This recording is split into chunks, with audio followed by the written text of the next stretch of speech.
ರಾಜ್ಯದಲ್ಲಿ 2 ಕ್ಷೇತ್ರಗಳ ಉಪಚುನಾವಣೆಯ ಕಾವು ಬಿಸಿಲಿನ ತಾಪಮಾನ ಹೆಂಗೆ ಏರಿಕೆ ಆಗ್ತಾ ಇದೆಯೋ ಹಂಗೆ ಚುನಾವಣೆಯ ಕಾವು ಕೂಡ ಜಾಸ್ತಿ ಆಗ್ತಾ ಇದೆ. ಪ್ರಮುಖವಾಗಿ ಬಾಗಲಕೋಟೆಯಲ್ಲಿ ಉಪಚುನಾವಣೆಯ ಕಾವು ಜಾಸ್ತಿಯಾಗಿ ನೋಡೋದಕ್ಕೆ ಸಿಗ್ತಾ ಇದೆ. ಘಟಾನುಘಟಿಗಳೆಲ್ಲ ಬೀಡು ಬಿಡೋ ಮೂಲಕ ಅಬ್ಬರದ ಪ್ರಚಾರ ಮಾಡ್ತಿದ್ದಾರೆ. ರಂಗೇರ್ತಾ ಇದೆ ಬಾಗಲಕೋಟೆ ಬೈ ಎಲೆಕ್ಷನ್ ಅಖಾಡ ದಿನ ಕಳೆದಂತೆ.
ರಂಗೇರ್ತಾ ಇದೆ ಬಾಗಲಕೋಟೆ ಬೈ ಎಲೆಕ್ಷನ್ ಅಖಾಡ ದಿನ ಕಳೆದಂತೆ. ಘಟಾನುಘಟಿ ನಾಯಕರು ಬಾಗಲಕೋಟೆ ಕ್ಷೇತ್ರದಲ್ಲಿದ್ದಾರೆ. ಕಾಂಗ್ರೆಸ್ ಮತ್ತು ಬಿಜೆಪಿ ನಡುವೆ ಅತಿ ದೊಡ್ಡ tough fight, neck to neck fight ಅಂತೀವಲ್ಲ, ಆ ರೀತಿ ನೋಡೋದಕ್ಕೆ ಸಿಗ್ತಾ ಇದೆ ಗ್ರೌಂಡ್ ರಿಪೋರ್ಟ್. ನಗರ ಪ್ರದೇಶದಲ್ಲಿ ಬಿಜೆಪಿಗೆ ಹೆಚ್ಚಿನ ಒಲವಂತೆ, ಗ್ರಾಮೀಣ ಭಾಗದಲ್ಲಿ ಕಾಂಗ್ರೆಸ್ ಪರ ಮತದಾರ ಇದ್ದಾರೆ, ಆ ಕಡೆ ಸ್ವಲ್ಪ ಮತದಾರರ ಒಲವು ನೋಡೋದಕ್ಕೆ ಸಿಗ್ತಾ ಇದೆ ಅಂತ ರಾತ್ರೋರಾತ್ರಿ ಡಿಸಿಎಂ ಡಿಕೆ ಶಿವಕುಮಾರ್ ಕೈಗೆ ಒಂದು ರಿಪೋರ್ಟ್ ಹೋಗಿದೆ. ಬಾಗಲಕೋಟೆ ಕ್ಷೇತ್ರಕ್ಕೆ ಸಂಬಂಧಪಟ್ಟಂತೆ ವೀರಣ್ಣ ಚರಂತಿಮಠ ಪರವಾಗಿ ನಗರದಲ್ಲಿ ಹೆಚ್ಚಿನ ಅಲೆ ಇರೋದು ಕೂಡ ರಿಪೋರ್ಟ್ ನಲ್ಲಿ ಉಲ್ಲೇಖ ಆಗಿದೆಯಂತೆ. ಹೀಗಾಗಿ ರಾತ್ರಿಯೇ ಪ್ಲಾನ್ ಅನ್ನ ಬದಲಾಯಿಸಿಬಿಟ್ಟಿದ್ದಾರೆ ಡಿಸಿಎಂ ಡಿಕೆ ಶಿವಕುಮಾರ್ ಅನ್ನೋದ್ರ ಡೀಟೇಲ್ ಸಿಗ್ತಾ ಇದೆ. ಬಿಜೆಪಿ ಪರ ಅಲೆಗೆ ಬ್ರೇಕ್ ಹಾಕುವುದಕ್ಕೆ ಡಿಕೆ ಶಿವಕುಮಾರ್ ಪ್ಲಾನ್ ರೂಪಿಸಿದ್ದಾರೆ ಅನ್ನೋದ್ರ ಡೀಟೇಲ್ಸ್. ಕಲ್ಯಾಣ ಕರ್ನಾಟಕ ಭಾಗದ 37 ಶಾಸಕರಿಗೆ ಟಫ್ ಟಾಸ್ಕ್ ಅನ್ನ ನೀಡಲಾಗಿದೆಯಂತೆ. ವಾರ್ಡ್ ಬಿಟ್ಟು ಹೋಗದಂತೆ ಶಾಸಕರಿಗೆ ಕಟ್ಟಪ್ಪನ್ನೇ ಹೊರಡಿಸಿದ್ದಾರೆ ಡಿಸಿಎಂ ಡಿಕೆ ಶಿವಕುಮಾರ್. ನಗರದ ಪ್ರತಿ ವಾರ್ಡ್ನಲ್ಲೂ ಕೂಡ ಲೀಡ್ ಕೊಡ್ಲೇಬೇಕು, ಇದು ನಿಮ್ಮ ಜವಾಬ್ದಾರಿ ಅಂತ ಪ್ರತಿ ಶಾಸಕರಿಗೂ ಕೂಡ ಟಾಸ್ಕ್ ಕೊಟ್ಟಿದ್ದಾರೆ. ನಿಮ್ಮ ಜೊತೆ 10 ಜನರ ತಂಡ ಮಾಡ್ಕೊಳ್ಳಿ ಅಂತ ಸೂಚನೆ ಬೇರೆ ಕೊಟ್ಟಿದ್ದಾರಂತೆ. ಕಾರಣ ಕೆಪಿಸಿಸಿ ಅಧ್ಯಕ್ಷರು ಬೇರೆ ಹೌದು ಡಿಸಿಎಂ ಡಿಕೆ ಶಿವಕುಮಾರ್. ಚರಂತಿಮಠ ಶಾಲೆ, ಸಹಕಾರ ಸಂಘಗಳು ಸಾವಿರಾರು ಸದಸ್ಯರಿದ್ದಾರೆ. ಒಬ್ಬೊಬ್ರು 10 ವೋಟ್ ಹಾಕ್ಸಿದ್ರು ಕೂಡ ನಗರದಲ್ಲಿ ಬಿಜೆಪಿಗೆ ಅದು ಪ್ಲಸ್ ಆಗಬಹುದು, ಹಂಗಾಗಬಾರದು ಅಂತ. ಹೀಗಾಗಿ ಶಾಸಕರಿಗೆ ನಗರದ 37 ಭಾಗಗಳಲ್ಲೂ ಕೂಡ ಒಂದಷ್ಟು ಟಾಸ್ಕ್ ಗಳನ್ನ ನೀಡಲಾಗಿದೆ. ನೀವು ಶಾಸಕರು ಕ್ಷೇತ್ರ ಬಿಟ್ಟು ಹೋಗಬಾರದು, ಒಂದೊಂದು ಪ್ರದೇಶಗಳನ್ನ ನಿಮ್ಮ ಜವಾಬ್ದಾರಿ ಅಂತ ತೆಗೆದುಕೊಂಡು ಆ ಭಾಗಗಳಲ್ಲಿ ಕಾಂಗ್ರೆಸ್ಗೆ ಹೆಚ್ಚಿನ ಲೀಡ್ ಕೊಡಿಸೋದು ಕೂಡ ನಿಮ್ಮ ಜವಾಬ್ದಾರಿ ಅಂತ ಕಾಂಗ್ರೆಸ್ ಶಾಸಕರಿಗೆಲ್ಲ ತಾಕೀತು ಮಾಡಿದ್ದಾರೆ. ರಾತ್ರೋರಾತ್ರಿ ಡಿಸಿಎಂ ಡಿಕೆ ಶಿವಕುಮಾರ್ ಅನ್ನೋದ್ರ ಡೀಟೇಲ್ಸ್ ಸದ್ಯ ಸಿಗ್ತಾ ಇದೆ. ಅಲ್ಲಿಗೆ ಸದ್ಯ ಬಾಗಲಕೋಟೆಯ ಗ್ರೌಂಡ್ ರಿಪೋರ್ಟ್ ಹೇಳ್ತಾ ಇರೋದು, ಡಿಸಿಎಂ ಡಿಕೆ ಶಿವಕುಮಾರ್ ಅವರ ಕೈಗೆ ಕೊಟ್ಟಿರುವಂತಹ ರಿಪೋರ್ಟ್ ಪ್ರಕಾರ ಕೆಲ ನಗರ ಪ್ರದೇಶಗಳಲ್ಲಿ ವೀರಣ್ಣ ಚರಂತಿಮಠ ಅವರ ಪರವಾಗಿ ಅಲೆ ಇದೆ, ಕೆಲ ಭಾಗಗಳಲ್ಲಿ ಕಾಂಗ್ರೆಸ್ ಪರವಾಗಿ ಅಲೆ ಇದೆ ಅನ್ನುವಂತಹ ರಿಪೋರ್ಟ್ ಇರೋದ್ರಿಂದ ಎಲ್ಲ ಕಡೆ ಕೂಡ ಕಾಂಗ್ರೆಸ್ನ ಅಲೆಯೇ ಇರಬೇಕು, ಹಾಗೆ ನೀವು ಕೆಲಸ ಮಾಡಬೇಕು ಅಂತ ಶಾಸಕರಿಗೆ ಟಾಸ್ಕ್ ಕೊಟ್ಟಿದ್ದಾರೆ ಅನ್ನೋದ್ರ ಡೀಟೇಲ್ಸ್ ಸಿಗ್ತಾ ಇದೆ.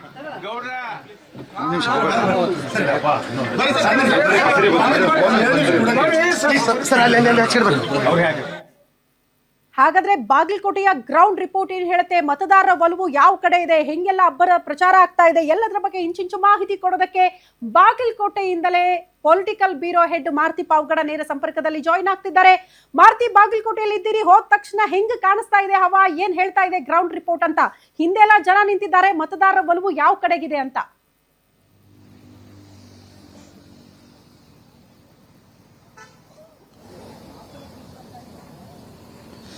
ಶ್ರುತಿ, ಬಾಗಲಕೋಟೆ ವಿಧಾನಸಭಾ ಕ್ಷೇತ್ರದ ಬೈ ಎಲೆಕ್ಷನ್ ಕಾವು ಯಾವ ರೀತಿಯಾಗಿ ಬಿಸಿಲಿನ ಕಾವು ದಿನದಿಂದ ದಿನಕ್ಕೆ ಜಾಸ್ತಿ ಆಗ್ತಾ ಇದೆಯೋ, 9ನೇ ತಾರೀಕು ಸಮೀಪ ಆಗ್ತಿದ್ದಂತೆ ಆ ಚುನಾವಣಾ ಕಾವು ಕೂಡ ಹೆಚ್ಚಾಗ್ತಾ ಇದೆ. ಅದರಲ್ಲಿ ಯಾವುದೇ ಡೌಟ್ ಕೂಡ ಇಲ್ಲ. 2004ರಿಂದ ಇತ್ತೀಚೆಗೆ ಆಗಿರುವಂತಹ ಚುನಾವಣೆಗಳನ್ನ ತೆಗೆದುಕೊಂಡಾಗ ಸಾರ್ವತ್ರಿಕ ಚುನಾವಣೆಗಳನ್ನ ತೆಗೆದುಕೊಂಡಾಗ ಯಾವಾಗ್ಲೂ ಕೂಡ ಚರಂತಿ ಮಠ್ ವರ್ಸಸ್ HY ಮೇಟಿ ಅನ್ನುವಂತ ಒಂದು ರೀತಿಯಲ್ಲಿ ಓರಾವರಿ ಪೈಪೋಟಿ ಆಗಿರುವಂತದ್ದು ನಿಜ. ಯಾರೇ ಗೆದ್ರು ದೊಡ್ಡ ಪ್ರಮಾಣದ ಅಂತರದಿಂದ ಗೆದ್ದಿಲ್ಲ. ಚರಂತಿ ಮಠ್ ಅವರು 2004ರಿಂದ 3 ಬಾರಿ ಗೆದ್ದಿದ್ದಾರೆ. ಅದೇ ರೀತಿ HY ಮೇಟಿ ಅವರು 2004ರಿಂದ ಇತ್ತೀಚೆಗೆ 2 ಬಾರಿ ಗೆದ್ದಿದ್ರು. ಅದಕ್ಕೂ ಮೊದಲು ಕೂಡ ಜನತಾ ಪರಿವಾರದಲ್ಲಿದ್ದಾಗಲೂ ಕೂಡ ಅವ್ರು ಗೆದ್ದಿದ್ರು. ಅದಾದ ಬಳಿಕ ಸಿದ್ದರಾಮಯ್ಯ ಅವರ ಜೊತೆ ಕಾಂಗ್ರೆಸ್ಗೆ ಬಂದ ಬಳಿಕವೂ ಕೂಡ 2 ಬಾರಿ ಗೆದ್ದಿದ್ರು. 2013ರಲ್ಲಿ ಗೆದ್ರು, 2018ರಲ್ಲಿ ಚರಂತಿ ಮಠ್ ಅವರ ವಿರುದ್ಧ ಸೋತರು, 2023ರಲ್ಲಿ ಮತ್ತೊಮ್ಮೆ ಗೆದ್ರು. ಈಗ HY ಮೇಟಿ ಅವರ ಅಕಾಲಿಕ ಮರಣದಿಂದ ನಡೀತಾ ಇರುವಂತಹ ಬೈ ಎಲೆಕ್ಷನ್ ಆಗಿರೋದ್ರಿಂದ ಸಹಜವಾಗಿಯೇ ಬಿಜೆಪಿಗೂ ಇಲ್ಲಿ ಮರ್ಸಿ ಇದೆ, ಅದೇ ರೀತಿ ಕಾಂಗ್ರೆಸ್ಗೂ ಕೂಡ ಮರ್ಸಿ ಇದೆ. ಹೀಗಾಗಿ ಈ ಬಾರಿ ನಡೀತಾ ಇರುವಂತಹ ಈ ಬೈ ಎಲೆಕ್ಷನ್ 5 ವರ್ಷಗಳಿಗೆ ನಡೀತಾ ಇರುವಂತಹ ಸಾರ್ವತ್ರಿಕ ಚುನಾವಣೆ ಅಲ್ಲ. ಆದ್ರೂ ಕೂಡ ಇಲ್ಲಿ ಮತದಾರರು ಕೂಡ ಬಹಳಷ್ಟು ಉತ್ಸಾಹದಿಂದ ಇದ್ದಾರೆ. ಅದೇ ರೀತಿ ಕಾರ್ಯಕರ್ತರು ಕೂಡ, ಎರಡೂ ಪಕ್ಷದ ಕಾರ್ಯಕರ್ತರು ಕೂಡ ಅವರ ಅಭ್ಯರ್ಥಿ ಗೆಲ್ಲೋದಕ್ಕೆ ತಂತ್ರಗಳನ್ನು ಮಾಡ್ತಾ ಇದ್ದಾರೆ, ರಣತಂತ್ರಗಳನ್ನ ಮಾಡ್ತಾ ಇದ್ದಾರೆ. ಮೊನ್ನೆ ಅಷ್ಟೇ ಸಿದ್ದರಾಮಯ್ಯ ಅವರು 2 ದಿನಗಳ ಕಾಲ ಪ್ರಚಾರ ಮಾಡಿ ದಾವಣಗೆರೆಗೆ ಹೋಗಿದ್ದಾರೆ. ನಿನ್ನೆ DK ಶಿವಕುಮಾರ್ ಅವರು ಬಂದಿದ್ರು. ಇವತ್ತು ಬಿಜೆಪಿಯಿಂದ ಉಚ್ಚಾಟನೆ ಆಗಿರುವಂತಹ ಯತ್ನಾಳ್ ಬಿಜೆಪಿಯ ಅಭ್ಯರ್ಥಿಯ ಪರವಾಗಿ ಮತಯಾಚನೆ ಮಾಡೋದಕ್ಕೆ ಬರ್ತಾ ಇದ್ದಾರೆ. ಅವರೇನು ಯಾವುದೇ ಪಕ್ಷ ಅಂತ ಬರ್ತಾ ಇಲ್ಲ. ಬಿಜೆಪಿ, ನರೇಂದ್ರ ಮೋದಿ, ಅಮಿತ್ ಶಾ ಅನ್ನುವಂತ ಒಂದು ಕಾರಣಕ್ಕೋಸ್ಕರ, ಚರಂತಿ ಮಠ್ ಅವರನ್ನ ಗೆಲ್ಲಿಸುವ ಕಾರಣಕ್ಕೋಸ್ಕರ ನಾನು ಪ್ರಚಾರವನ್ನ ಮಾಡ್ತಾ ಇದ್ದೀನಿ ಅಂತ ಹೇಳಿದರೆ, ಜೊತೆಗೆ ನಗರ ಪ್ರದೇಶದಲ್ಲಿ ಬಿಜೆಪಿ ಮುಂದಿದೆ ಅನ್ನುವಂತಹ ಒಂದು ವಾಸ್ತವ ಚಿತ್ರಣ ಸಿಗ್ತಾ ಇದೆ. ಅದೇ ರೀತಿ ಗ್ರಾಮೀಣ ಭಾಗದಲ್ಲಿ ಕಾಂಗ್ರೆಸ್ ಮುಂದಿದೆ ಅನ್ನುವಂತ ಒಂದು ರಿಪೋರ್ಟ್ ಕಾಂಗ್ರೆಸ್ ಹಾಗೂ ಬಿಜೆಪಿ ನಾಯಕರಿಗೆ ಸಿಕ್ಕಿದೆ. ಹೀಗಾಗಿಯೇ ನಿನ್ನೆ ತಡರಾತ್ರಿ ಬಾಗಲಕೋಟೆಗೆ ಆಗಮಿಸಿರುವಂತಹ DK ಶಿವಕುಮಾರ್ ಅವರು ನಿನ್ನೆ ಮಾಡಿರುವಂತಹ ಒಂದು ಮೀಟಿಂಗ್ ಅಲ್ಲಿ 37 ವಾರ್ಡ್ಗಳು ಕೂಡ 37 ಶಾಸಕರನ್ನ ಜವಾಬ್ದಾರಿ ಕೊಡುವಂತಹ ಒಂದು ಕೆಲಸವನ್ನು ಮಾಡಿದ್ದಾರೆ. ಮತ್ತೊಂದು ಕಡೆ ವಿರೋಧ ಪಕ್ಷವಾಗಿರುವಂತಹ ಬಿಜೆಪಿ ಕೂಡ ಈ ಬಾರಿ ಚರಂತಿ ಮಠ್ ಅವರನ್ನ ಗೆಲ್ಲಿಸಿಕೊಳ್ಳಲೇಬೇಕು ಅನ್ನುವಂತಹ ಒಂದು ರೀತಿಯಲ್ಲಿ ಸರ್ಕಸ್ ಅನ್ನ ಮಾಡ್ತಾ ಇರುವಂತದ್ದು, ತಂತ್ರಗಾರಿಕೆಯನ್ನ ಮಾಡ್ತಾ ಇರುವಂತದ್ದು. ಪ್ರೇಜ್ ಪ್ರಮುಖಿಂದ ಹಿಡಿದು ವಾರ್ಡ್ ಅಲ್ಲಿರುವಂತಹ ಎಲ್ಲಾ ಮುಖಂಡರು ಕೂಡ ಟಾಸ್ಕ್ ಅನ್ನ ಕೊಟ್ಟಿದೆ. ಹಾಲಿ ಮಾಜಿ ಶಾಸಕರು ಜೊತೆಗೆ ಸಂಸದರು ಕೂಡ ಟಾಸ್ಕ್ ಅನ್ನ ಕೊಟ್ಟಿರುವಂತದ್ದು. ಕಲ್ಯಾಣ ಕರ್ನಾಟಕ ಭಾಗದ ಬಿಜೆಪಿಯ ಎಲ್ಲಾ ಶಾಸಕರು ಕೂಡ ಇಲ್ಲಿರಬೇಕು.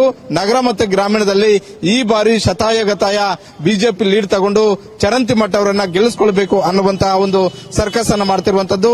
ಒಟ್ಟಾರೆ ಈ ಗ್ರೌಂಡ್ ರಿಪೋರ್ಟ್ ಈಗ ಹೇಗಿದೆ ಅನ್ನುವಂಥದ್ದನ್ನ ಬೆಳಗ್ಗೆ ಅಷ್ಟೇ ನಾನು ಬಂದೆ. ಬೆಳಗ್ಗೆಯಿಂದ ಸಿಕ್ಕಿರುವಂತಹ ಒಂದು ಮಾಹಿತಿ ಹಾಗೂ ಈಗಿರುವಂತಹ ಒಂದು ಟ್ರೆಂಡ್. ಯಜಮಾನ್ರೆ, ಎಷ್ಟು ವರ್ಷಗಳಿಂದ ಇಲ್ಲಿದ್ದೀರಾ ನೀವು? ಇದೇ ಕ್ಷೇತ್ರದ ಮತದಾರ ಅಂತ? ಹೌದ್ರಿ. ಹೆಂಗಿದೆ ಈಗ ಟ್ರೆಂಡ್ ಇಲ್ಲಿ? ಏನು ಈ ಸದ್ಯ ಮೆಟ್ಟಿಗೆ ಬಿಜೆಪಿ ಮುಂದುವರಿಬೇಕಂತ ನಮ್ಮ ವಿಚಾರ ರೀ. ಬಿಜೆಪಿನ ಯಾಕೆ ಗೆಲ್ಬೇಕಿಲ್ಲಿ? ಅಲ್ಲ, ಬಿಜೆಪಿಲಿಂತ್ರ ನಮಗ ಸೌಕರ್ಯ ಸಿಗ್ತೈತ್ರಿ. ಅವರು ಕೆಲಸಗಾರ ಮಾದಾರ ಇಲ್ಲಿ ನಮ್ಮ ಚರಂತಿ ಮಠ್ ಅವರು. ಅದರ ಸಂಬಂಧ ಬಿಜೆಪಿ ಬರ್ಲಿ ಅಂತ ಕೇಳ್ಕೊತೀವ್ರಿ ನಾವು. ಕಳೆದ 3 ವರ್ಷದಿಂದ ರಾಜ್ಯದಲ್ಲಿ ಕಾಂಗ್ರೆಸ್ ಸರ್ಕಾರ ಇದೆ. 5 ಗ್ಯಾರಂಟಿಗಳನ್ನು ಕೊಟ್ಟರು. 2,2 ಸಾವಿರ ನಿಮ್ಮ ಮನೆಯವ್ರಿಗೆ ಅಕೌಂಟ್ಗೆ ಹಾಕ್ತಾ ಇದಾರೆ. ಇದೆಲ್ಲ ದುಡ್ಡು ಬರ್ತಾ ಇದೆಯಾ? ಸ್ವಲ್ಪ ಬರ್ತತ್ರಿ, ಪೂರ್ತಿ ಬರಂಗಿಲ್ಲ. ಅದು ಒಮ್ಮೆ ಕಟ್ ಆಕತಿ, ಒಮ್ಮೆ ಬರ್ತೈತ್ರಿ. ಕೆಲವೊಬ್ಬರಿಗೆ ಅನುಕೂಲ ಆಗೈತಿ. ಆದ್ರೆ ಏನೈತಿ, ಅನುಕೂಲ ಆಗತ್ತಂತಂದ್ರ ಹಿಂದ ಸಾರ್ವಜನಿಕರಿಗೆ ಹೊಡೆತ ಬೀಳ್ತೈತ್ರಿ. ಅದರಿಂದ ಹೆಂಗೆ ಸಾರ್ವಜನಿಕರಿಗೆ ಹೆಂಗ್ ಹೊಡೆತ ಬೀಳ್ತದೆ ಅಂದ್ರೆ ಈಗ ಎಲ್ಲಾ ತರ ರೇಟ್ ಏರಿಕೆ ಆಗಿಬಿಟ್ಟಾವ್ರಿ. ಈ ಪೆಟ್ರೋಲ್, ಡೀಸೆಲ್, ಗ್ಯಾಸ್ ಇದ್ರಲಿಂದ ಏನೈತಿ ಎಲ್ಲಾ ಸಾರ್ವಜನಿಕರಿಗೆ ಹೊಡೆತೈತ್ರಿ. ಗ್ಯಾರಂಟಿ ಕೊಟ್ಟರ ಅನ್ನೋದಷ್ಟ ಆಗೈತಿ, ಹಿಂದ್ ಹೊಡೆತ ಬಾಳ ಐತ್ರಿ. ಅದರಿಂದ ಮೇಟಿ ಅವರನ್ನ 5 ವರ್ಷಕ್ಕೆ ನೀವು ಆಯ್ಕೆ ಮಾಡಿ ಕಳಿಸಿದ್ರಿ. ಈಗ ಅವರ ಅಕಾಲಿಕ ಮರಣದಿಂದ ಆಗ್ತಾ ಇರುವಂತಹ ಒಂದು ಚುನಾವಣೆ ಅವರ ಪುತ್ರನ ಪರವಾಗಿಲ್ವಾ ಹಂಗಾದ್ರೆ? ಅಲ್ಲ, ಅದು ಐತ್ರಿ, ಇಲ್ಲ ಅಂತ ಏನೇ ಅಲ್ರಿ. ಈಗ ಒಂದ್ ಕಡೆ ಮಾಡಿದ್ದು ಚಲೋ ಮಾಡ್ಯಾರ ಅನ್ನೋದಷ್ಟಾಗೈತಿ. ಹಿಂದ್ ಬಾಳ ಸಾರ್ವಜನಿಕರಿಗೆ ಬಾಳ ತೊಂದರೆ ಐತಿ ಒಟ್ಟಿಗ. ಅದ್ರ ಸಂಬಂಧ ನಮಗೆ ಬಿಜೆಪಿ ಬರ್ಲಿ ಅಂತ ಅನ್ನೋ ವಿಚಾರ ನಾವು ಹೇಳಬೇಕಾಗೈತ್ರಿ. ಬಿಜೆಪಿ ಸರ್ಕಾರ ಇಲ್ಲ, ಏನು ಇಲ್ಲ ರಾಜ್ಯದಲ್ಲಿ.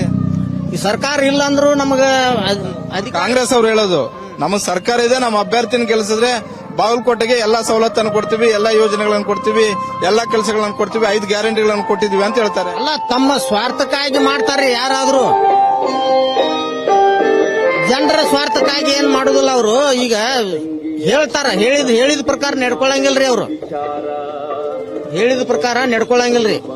ಈಗ ಕಾಂಗ್ರೆಸ್ ಅವರು ಇರ್ಲಿ, ಬಿಜೆಪಿ ಅವರು ಇರ್ಲಿ, ನಮಗೇನೈತಿ ಬಾಗಲಕೋಟೆ ಅಭಿವೃದ್ಧಿಗೆ ನಮ್ಮ ಚರಂತಿ ಮಠ ಬೇಕನ್ನೋ ನಮ್ಮ ವಿಚಾರ ರೀ. ಏನಪ್ಪ, ಬಹಳ ಯುವಕ, ಎಷ್ಟನೇ ಬಾರಿ ಮತದಾನ ಆಗ್ತಾ ಇದೆ, ಹೇಗಿದೆ ಗ್ರೌಂಡ್ ರಿಪೋರ್ಟ್ ಅಂತ? ನಂದು ಆಕ್ಚುಲಿ ಬೆಳಗ್ಗೆ ಮತಕ್ಷೇತ್ರ. ನಂದು ಇಲ್ಲಿ ನೋಡಿದ್ರೆ ನನಗೆ ಬಿಜೆಪಿನ ಅನಿಸ್ತೈತಿ. ಯಾಕಂದ್ರೆ ಇಲ್ಲಿ ಅಭಿವೃದ್ಧಿ ನೋಡಿದ್ರೆ ಚರಂತಿ ಮಠನ ಹಾರಿಸ್ತಿರ್ಬೇಕ. ನನಗೆ ಸಿಕ್ಕಿರೋ ಗಿರಾಕಿಗಳೆಲ್ಲ ಬಿಜೆಪಿ ಕಾರ್ಯಕರ್ತರು ಇದ್ದಂಗಿದ್ದೀರಲ್ಲ. ಯಾಕಂದ್ರೆ ನಾವು ಇಲ್ಲಿ ಕೆಲ್ಸಕ್ಕಂತೇಳಿ ಬಂದವರು, ಆದ್ರೂ ನಾವು ಬಿಜೆಪಿ ಪರವಾಗಿ ನಾವು ಇಲ್ಲಿ ಕೆಲಸ ಮಾಡ್ತೀವಿ. ಯಾಕಂದ್ರೆ ಕೆಲಸ ನೋಡಿ ಮಾಡಬೇಕು. ಈಗೇನಿದು ಗ್ಯಾರಂಟಿ ಕೊಟ್ಟಾರ, ಆ ಗ್ಯಾರಂಟಿ ಏನು 2,000 ರೂಪಾಯಿ ಕೊಡ್ತಾರೆ ಹೆಣ್ಮಕ್ಳಿಗೆ. ಒಬ್ಬರಿಗೆ ಬರ್ತೈತಿ, ಒಬ್ಬರಿಗೆ ಬರಲ್ಲ. ಅದು ನಮ್ ಕಿಶದಿಂದ ಕೊಡಬೇಕಲ್ಲ. ಕರೆಂಟ್ ಬಿಲ್ ಹೆಚ್ಚಿಗೆ ಮಾಡ್ಯಾರ, ಆಮ್ಯಾಗ ಬಸ್ಸಿಂದ ಚಾರ್ಜಸ್ ಹೆಚ್ಚಿಗೆ ಮಾಡ್ಯಾರ. ಗ್ಯಾರಂಟಿಗಳು ಕೊಟ್ಟಿದ್ರಿಂದ ಇದೆಲ್ಲ ಜಾಸ್ತಿ ಆಗಿದೆ. ಹೌದು, ಜಾಸ್ತಿ ಆಗಿದೆ. ಬಿಜೆಪಿ ಗ್ಯಾರಂಟಿಗಳು ಕೊಡ್ತಿರ್ಲಿಲ್ಲ, ಎಲ್ಲ ಜಾಸ್ತಿನೇ ಆಗ್ತಿತ್ತಲ್ಲ ಅವಾಗ್ಲೂ. ಇಲ್ಲ ನಮ್ದೇನು ಅಭಿವೃದ್ಧಿ, ದೇಶ ಮೊದಲು ನಮ್ದ. ಇವ್ರು ಆ ರೀತಿ ಇಲ್ಲ, ಇವರು ಇನ್ನಟ್ಟು ಹಾಳು ಮಾಡಕ್ಕೆ ನಿಂತಿದ್ದಾರೆ ಇವರು. ಅದಕ್ಕೆ ನಮಗೇನು ಬಿಜೆಪಿನೇ ಬೇಕು, ಅದ್ರ ಸಲುವಾಗಿ ನಾವು ಬಿಜೆಪಿ ಮಾಡೋರು. ಇಲ್ಲಿ ಮತದಾರರು ಬಹಳ ವಿದ್ಯಾಗಿರಿ ಮತದಾರರು ಬಹಳ ಗೆಜೆಟೆಡ್ ಆಫೀಸರ್ ಇದ್ದಂಗಿದ್ದಾರೆ. ಎಲ್ಲರೂ ಬಿಜೆಪಿಗೆ ಮಾಡ್ತಾರೆ ಇಲ್ಲಿವರೆಗೆ. ಯಾಕಂದ್ರೆ ಗೋರ್ಮೆಂಟ್ ಆಫ್ ಕಾಂಗ್ರೆಸ್ ಬಂದ ಮೇಲೆ 2-3 ಸತತ ಬಾರಿ ಲಿಕ್ಕರ್ ರೇಟ್ ಏರಿದೆ. ಯಾರು ಕೇಳೋರು ಸ್ಟ್ರೈಕ್ ಮಾಡೋರಿಲ್ಲ. ಬೇಕಂದ್ರೆ ಕುಡೀರಿ, ಬೇಡ ಅಂದ್ರೆ ಬಿಡ್ರಿ ಅಂತ. ಲಿಕ್ಕರ್ ಕುಡಿಲಿಲ್ಲ ಅಂದ್ರೆ ಆಯ್ತು, ಲಿಕ್ಕರ್ ಏನ್ ಕುಡಿಲೇಬೇಕು ಅಂತಿದ್ಯಾ? ಒಬ್ಬ ಬಡ ಕಾರ್ಮಿಕ ದಿನಕ್ಕೆ 500 ರೂಪಾಯಿ ವಿದ್ಯಾಗಿರಿ ಒಳಗೆ ದುಡಿತಾನಂದ್ರೆ 300 ರೂಪಾಯಿ ಕೊಡುದು, 100 ರೂಪಾಯಿ ನಾಷ್ಟಾ ಮಾಡಿ ಮನೆಗೆ ಹೋದಾಗ 100 ರೂಪಾಯಿ ಕಾಯಿಪಲ್ಯಕ್ಕೆ ದಿನಸಿ ಕಾರ್ಯಕ್ರಮಕ್ಕೆ ಕೊಡ್ತಾನೆ. ಇದು ಒಂದು ಪರಿಣಾಮ ಬೀರುತ್ತೆ ಅಂತ ನನಗೆ ಅನಿಸುತ್ತೆ.